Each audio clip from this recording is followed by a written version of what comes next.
start that recording now.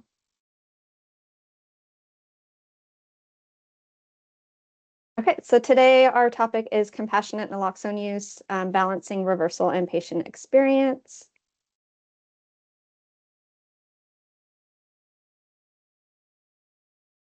So we got into our introductions announcements. We'll get into our presentation, and afterwards we'll have the Q&A for the presentation, and then we'll get into a case presentation as well, and then end with our closing remarks and the evaluation. So our lovely speaker today is Dr. Ramsey, who is a board-certified internal medicine and addiction medicine physician who has treated substance use disorder since 2004. She has focused her career on providing care for people who use drugs, treating HIV, as well as hepatitis C, and substance use disorder. Dr. Ramsey has been an ardent harm reductionist for over 30 years, since she volunteered at the Santa Cruz Needle Exchange in the mid-1990s.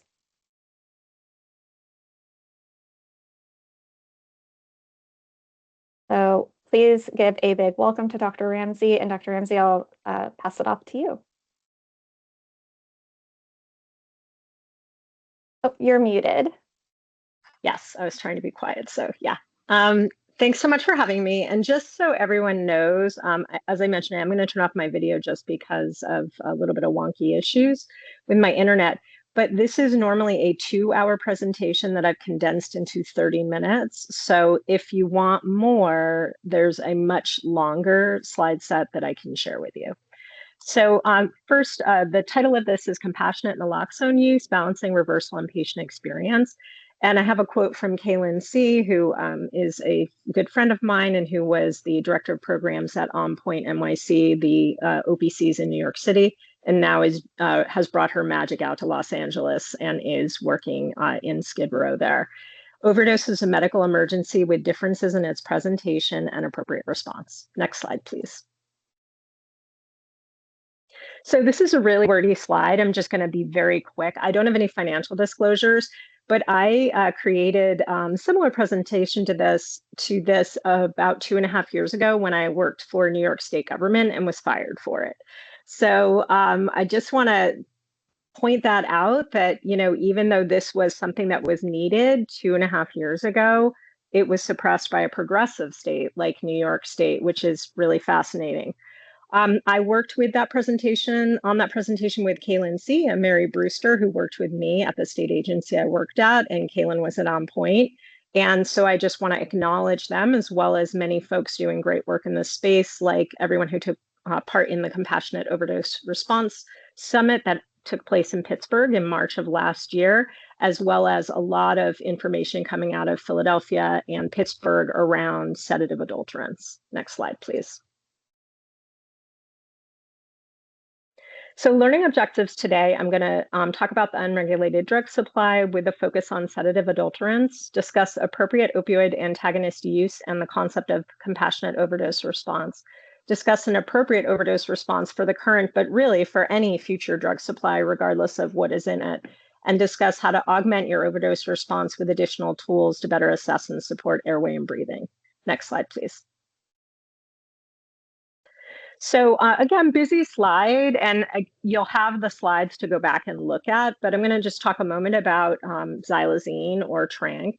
So this is a central alpha-2 agonist. So this main role that it does is it decreases norepinephrine and dopamine. And what it does is it suppresses the central nervous system.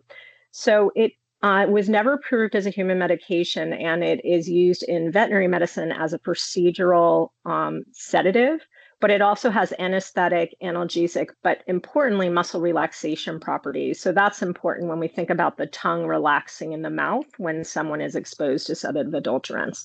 So typically it's found alongside fentanyl, but in New York, it definitely supplanted a lot of fentanyl. And now in New York, where I am, xylazine is going down in frequency, and medetomidine is becoming much, much more frequent. So the clinical effects during acute intoxication, it causes elevated glucose or hyperglycemia, hypotension and bradycardia, but only when combined with fentanyl. It doesn't do those things on its own.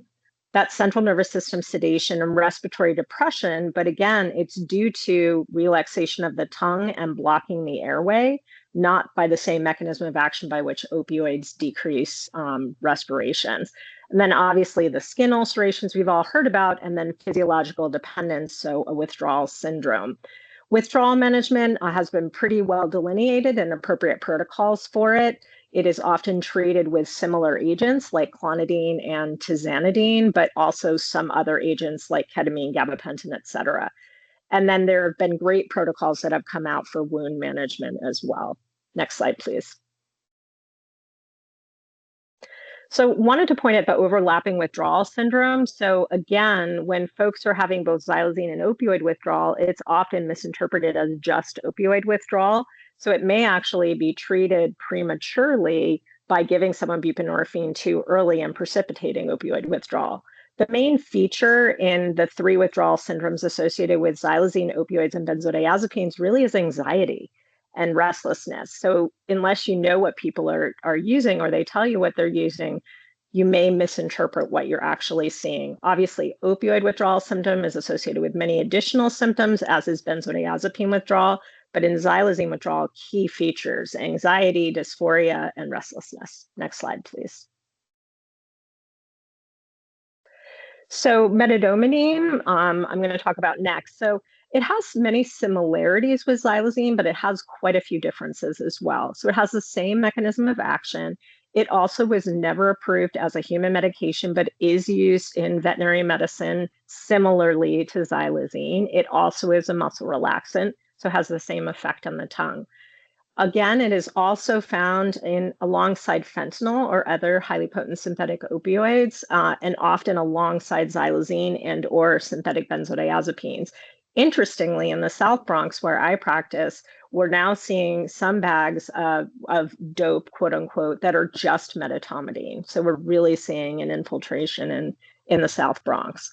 The clinical effects, it has some similarities to xylazine, so that significant central nervous system sedation, but it has some unique features that you don't see with xylazine.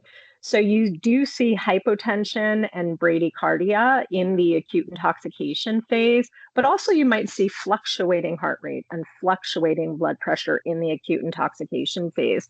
And then in the withdrawal phase, you may see significant hypertension and or tachycardia.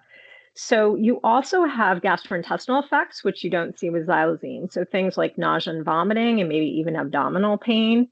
You also get vasoconstriction, which we think is the mechanism by which xylazine causes wounds, but we don't see wounds associated with metadomidine.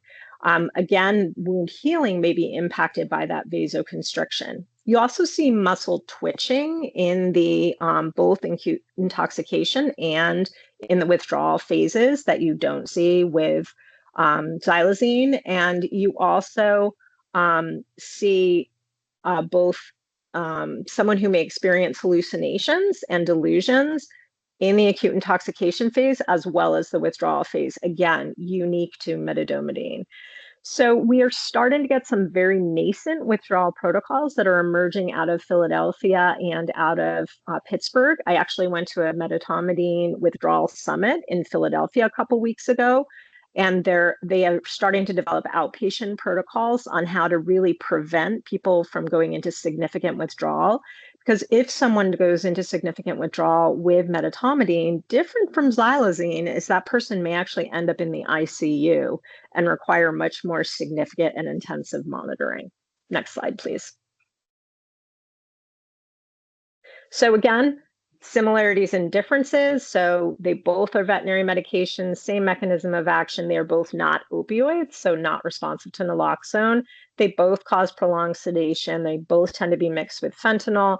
They both have been involved in fatal overdoses, but not causative of those overdoses. And they both have withdrawal syndromes, and both are not yet federally scheduled, but we know how that goes.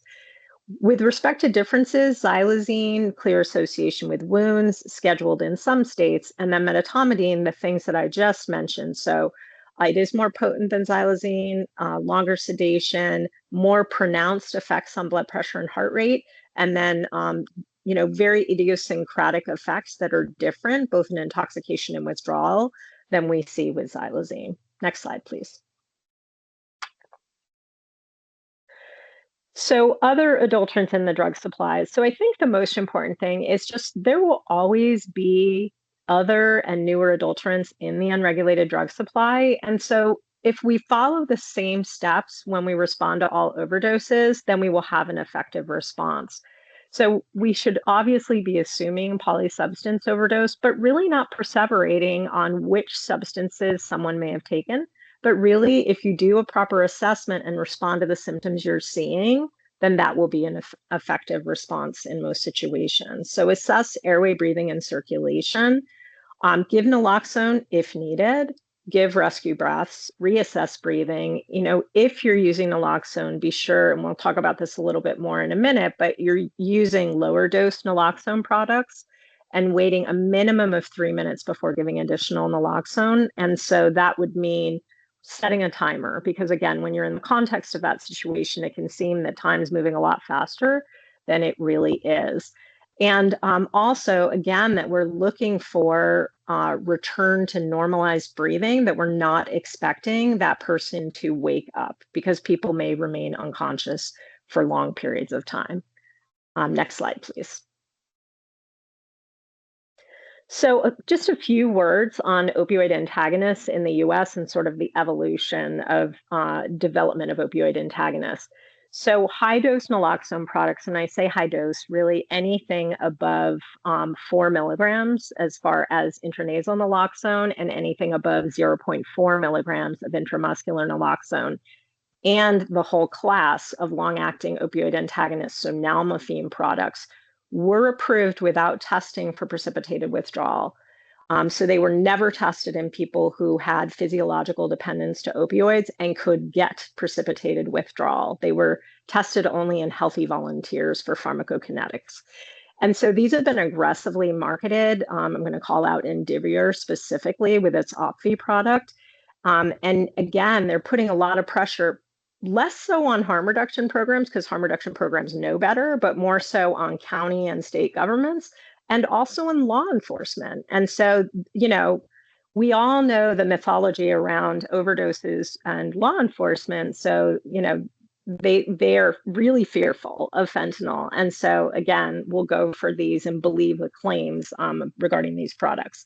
So in 2021, the US approved 2 high-dose naloxone products, an 8 milligram intranasal spray and a 5 milligram intramuscular injectable, again, with only studies in healthy volunteers, nobody who had opioid use disorder. In April 2024, again, based on healthy volunteer subjects, they approved a 10 milligram intranasal naloxone. Again, none of these folks would have ever had precipitated withdrawal, so they did not test it in the population who it's important to. Next slide, please.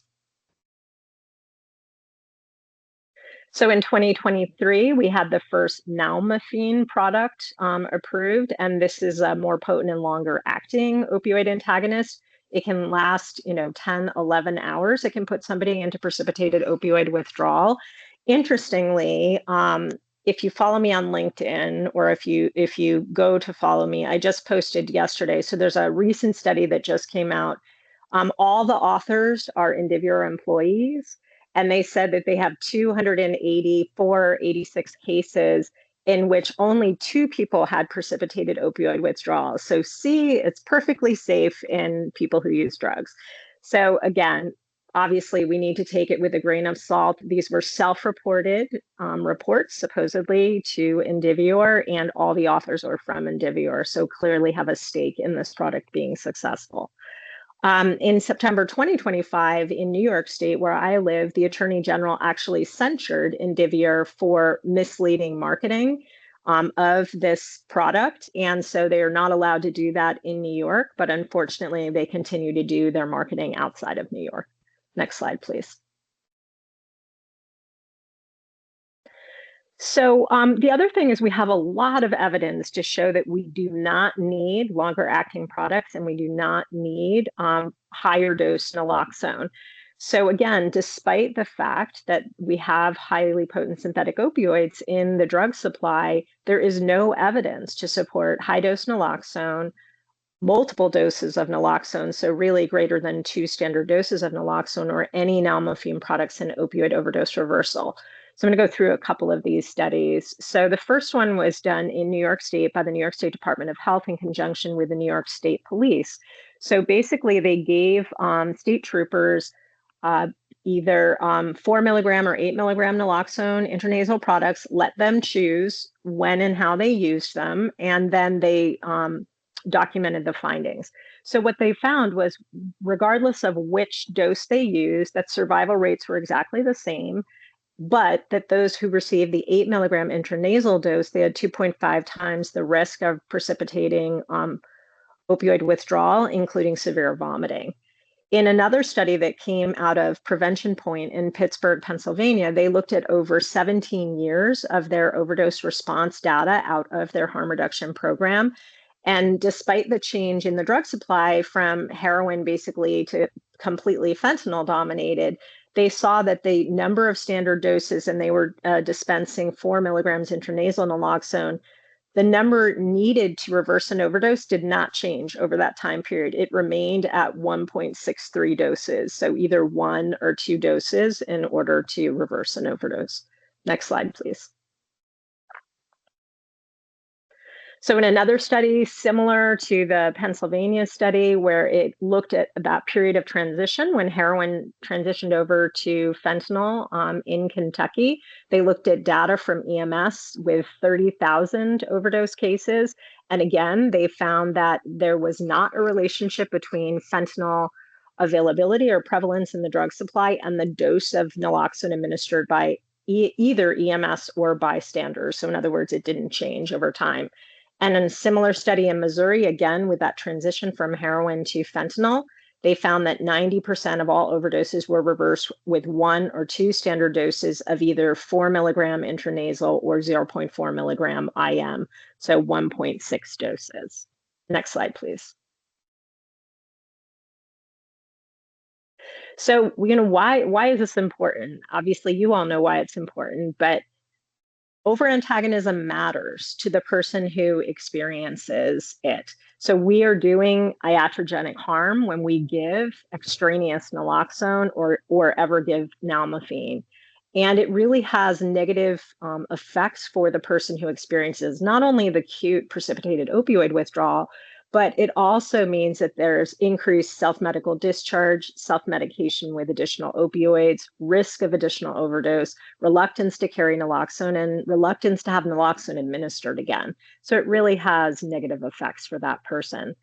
Titrating the naloxone dose, ideally with intramuscular naloxone and good communication with the person who overdosed, results in a better experience for the person who overdosed.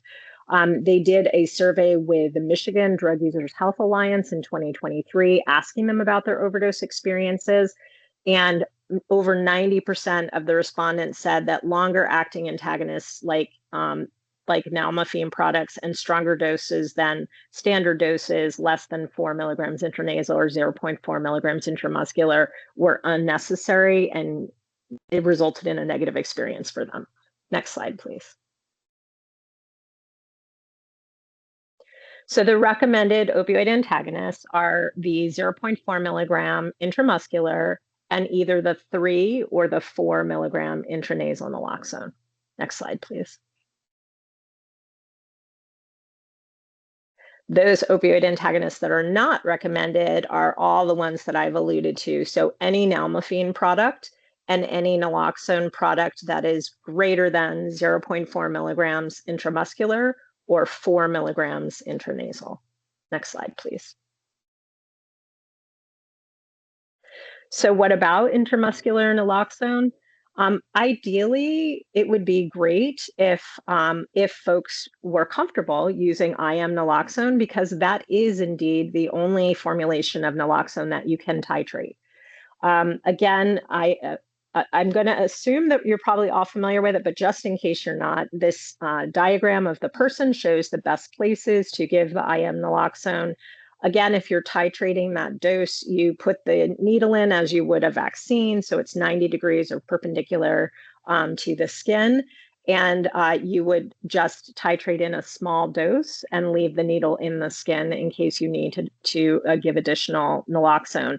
If you're giving that full dose, you would pull the needle all the way out. And again, set that timer, make sure that you're waiting 3 full minutes, give that naloxone a chance to take effect.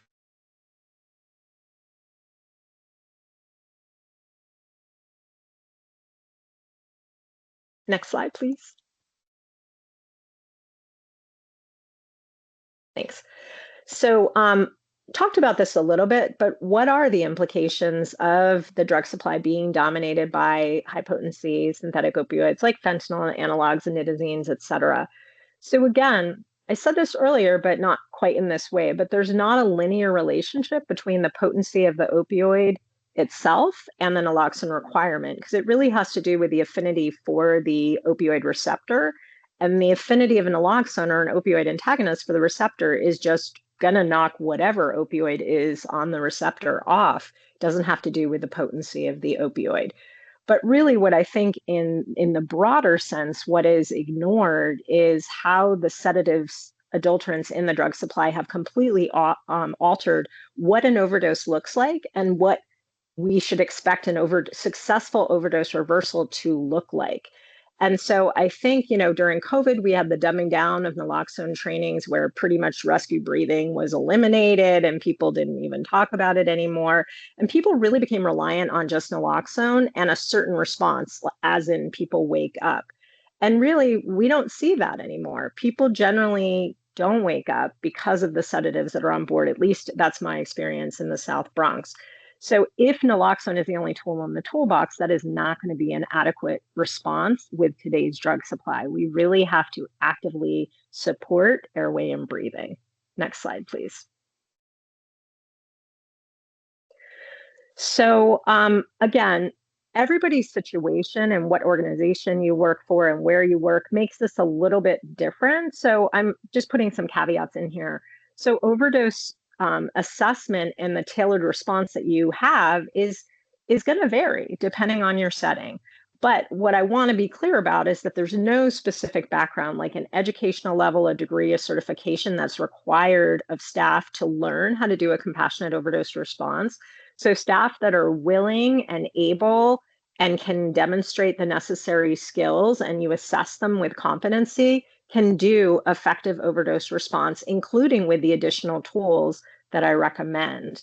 And it's really important to assess those skills in real time to be sure that they can really respond effectively in an actual overdose situation.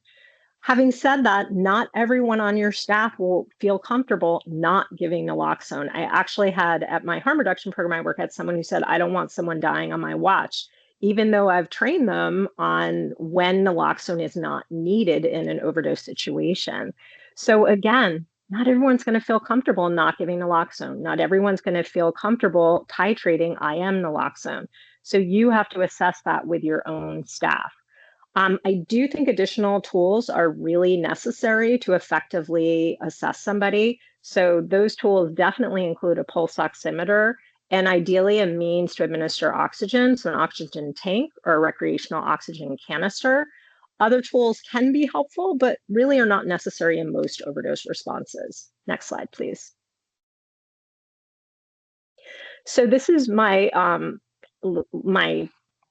table, I guess, of kind of mild, moderate, and severe overdoses. So we're looking at appearance, level of consciousness, respiratory rate, which means we're counting the respiratory rate for 1 minute. So I set my phone and I count for 1 minute.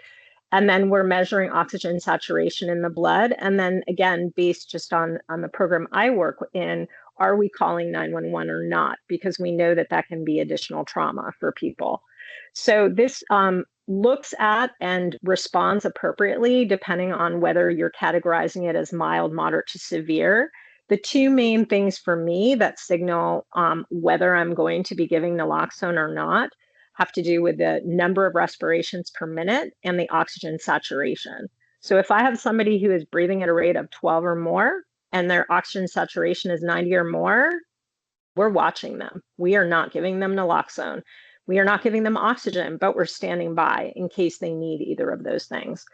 If someone has a respiration rate that's 12 or above, but their oxygenation is less than 90%, then we're supporting them with oxygen only, not with naloxone.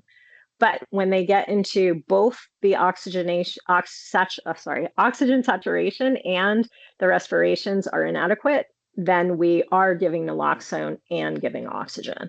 So again, it's just going to depend on the individual situation. Next slide, please. So again, these are very similar for mild and moderate. So I'm going to go pretty quickly through these. But first of all, you're going to try to stimulate verbally, but recognizing if sedatives are on board, you may just get no response. Even with synthetic cannabinoid overdoses, I will get no response for a good solid 15 to 30 minutes. So we're not expecting people to respond. But if we can get them to respond and we can get them up and moving, that may help the situation. And again, avert us having to do more invasive response. So we want to try to get them to response, doing a sternal rub, encouraging them to take breaths. Sometimes I can really just by encouraging someone to take breaths, really avert having to do any other intervention. But again, count those respirations, measure that oxygen saturation, and assess level of consciousness. If things don't improve, then you go to moderate interventions. Next slide, please.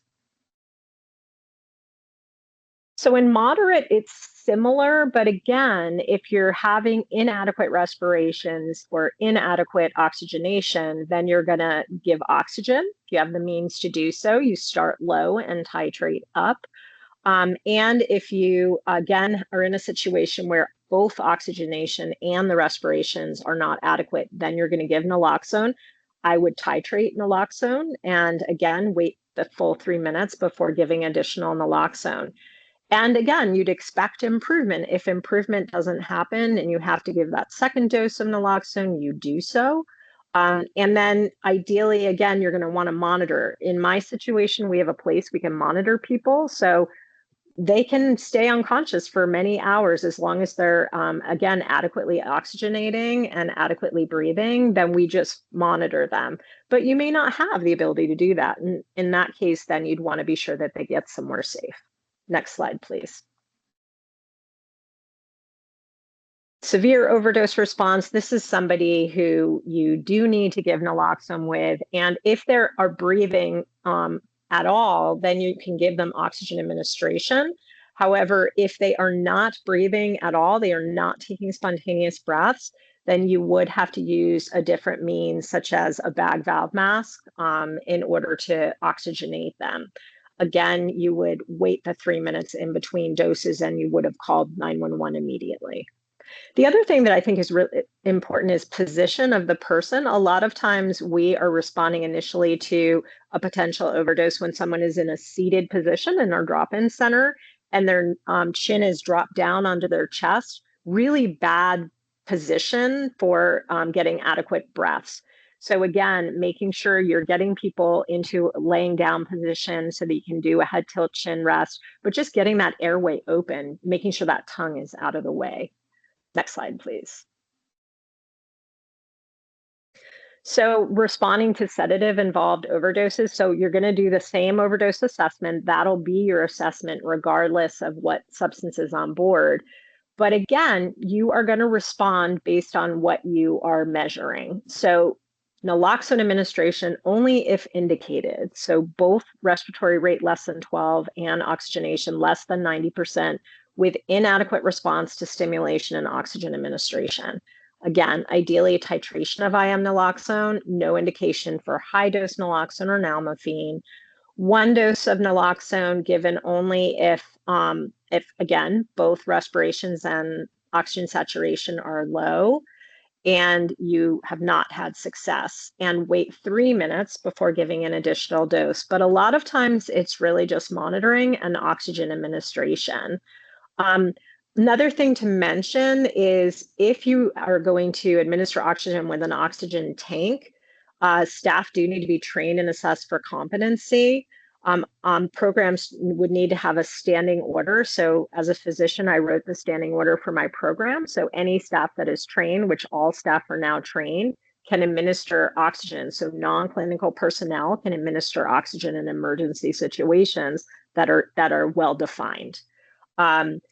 Also, you again want to have a tailored overdose response based on your setting. So this might look a little bit different in a brick and mortar harm reduction center versus street outreach versus a mobile unit that can do healthcare on it, et cetera. And depending on staff skills and roles. So outreach staff response might be different than a clinician response or might be different from an on-site staff response. But as I said earlier, it's really not about certification or degrees or education. It's just teaching people appropriate techniques.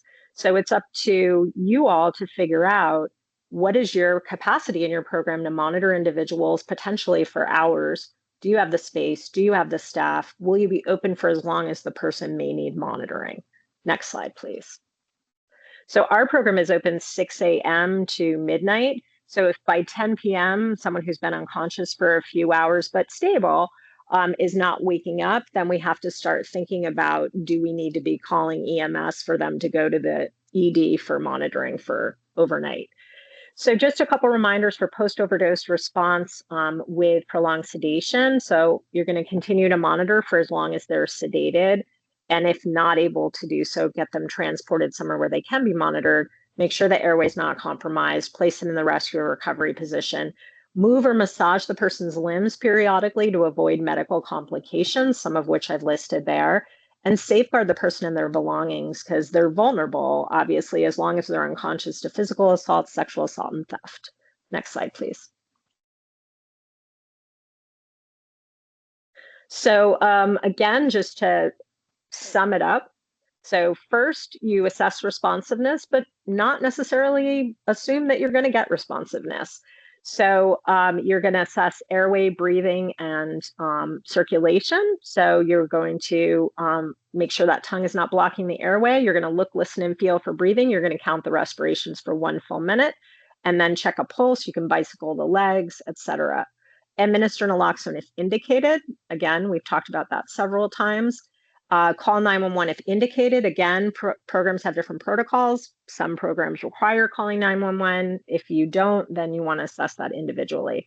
And then keep supporting airway and breathing, rescue breathing, or the additional tools, depending on skill set and training and access. And for O2 administration, start low and titrate up to achieve oxygenation above 90%. Next slide, please. So I mentioned this. So again, we're focusing on airway and breathing, not on responsiveness.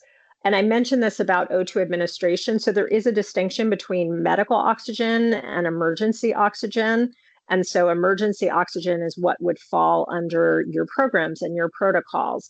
So you can have, if you have a medical director, access to a medical provider who can write a standing order for all trained non-clinical personnel as well as clinical personnel on your site.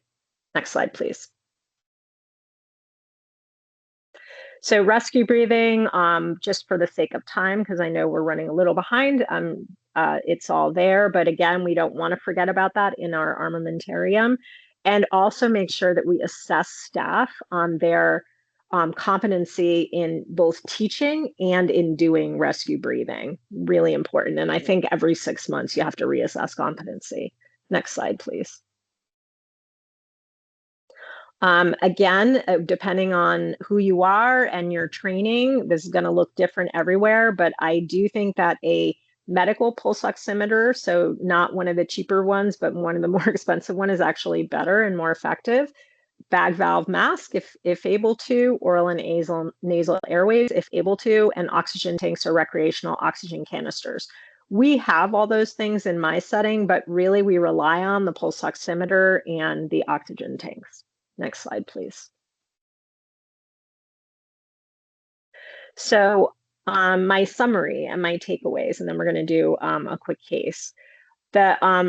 As you all know, the drug supply is highly unpredictable and the opioid supply is dominated by sedative adulterants. Overdose response should be nuanced with appropriate opioid antagonist use when indicated, and always with a compassionate overdose response in mind to cause the least physical and psychological distress to the person who overdosed. An appropriate overdose response for the current and any future drug supply focuses on responding to the signs and symptoms one is seeing in the person who has overdosed. Assess airway, breathing, and circulation, and respond accordingly with a tailored response. Overdose response can be augmented with additional tools to better assess and support airway and breathing. These tools include a pulse oximeter, oral and nasal airways, oxygen administration, and bag valve masks. It's imperative to support patients after an overdose and support staff after they have responded to an overdose. Next slide, please. So I'm going to put my email is there, as well as my LinkedIn, and I only post on things, primarily things related to addiction medicine and harm reduction.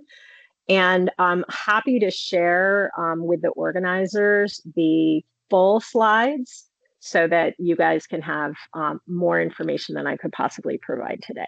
But thanks so much for listening, and I'll come back on camera. Thanks, Dr. Ramsey. Of course, if you want to share those slides, we will make sure to get those slides out to everyone here today. We're happy to share those. We're going to change things up a little bit. We're going to hold Q&A until after the case. So we'll bring up the case. So Allie, if you don't mind